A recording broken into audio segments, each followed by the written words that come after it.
est l'accueil réservé au recteur de l'université d'Abomey-Calavi, professeur Maxime Dacruz, et à sa suite par les autorités et étudiants de l'Institut national de la jeunesse, de l'éducation physique et du sport INJEPS de Porto Novo, mercredi 22 mai 2019. Cet accueil intervient dans le cadre de l'atelier d'échange sur la dynamique du marché du travail et formation des jeunes qu'organise l'UAC à travers son vice-rectorat de la coopération interuniversitaire, des partenariats et de l'insertion professionnelle. C'est une activité permanente au niveau du vice-rectorat qui prend en compte cette préoccupation au plus haut niveau de l'université et qui est traduite sous forme de mission à ce vice-rectorat.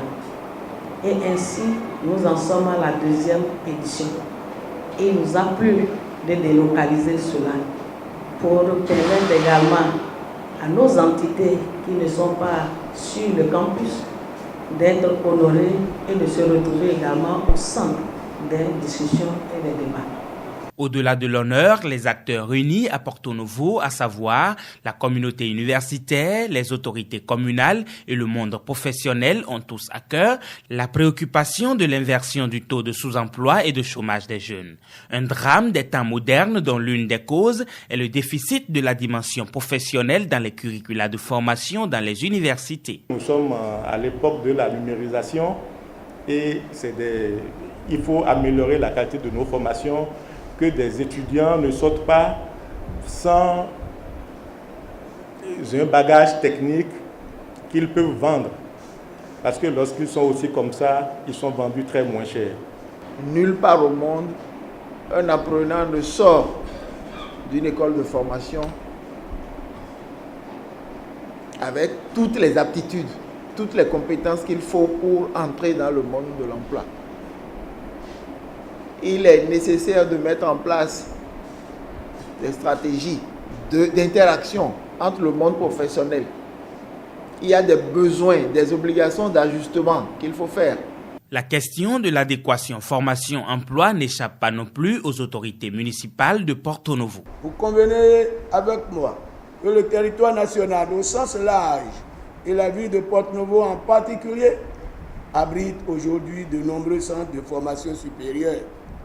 Il est non moins important de se poser quelques questions. Quels sont les types de formations qui sont offerts à nos jeunes?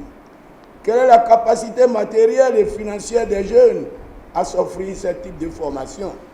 Quelles sont les politiques publiques mises en place par le gouvernement pour permettre aux jeunes d'accéder à ces formations? Et quelles sont enfin les qualifications qui sont déployées aujourd'hui sur le marché d'emploi?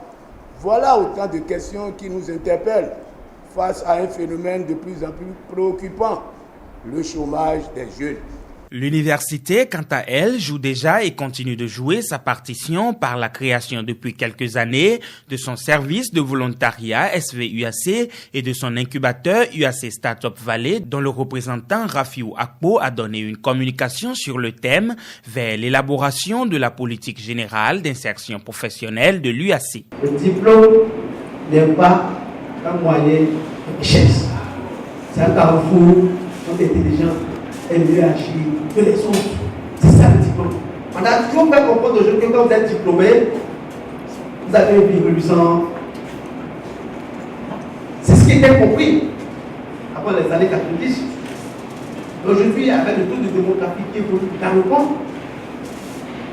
l'offre d'emploi qui est très appliquée, l'État aujourd'hui presque a démissionné. Un changement de paradigme s'impose. Les autorités de l'INJEPS promettent d'ores et déjà la prise en compte et l'application effective des recommandations issues de cet atelier. L'INJEPS est l'une des entités qui forment des cadres pour le marché du travail béninois et international. Cadres directement employables. Je vous promets qu'au séminaire sur les états généraux de l'Institut national de la jeunesse, de l'éducation physique et du sport, qui sera organisé avant la rentrée 2019-2020, les recommandations issues de cet atelier seront prises en compte pour la relecture des curricula. Au menu de l'atelier d'échange sur la dynamique du marché du travail et formation des jeunes, 3 différents groupes de travail ont été constitués pour dresser le bilan de l'édition 2018, discuter sur l'organisation des stages et du feedback des structures d'accueil et définir les objectifs pour l'horizon 2019-2020.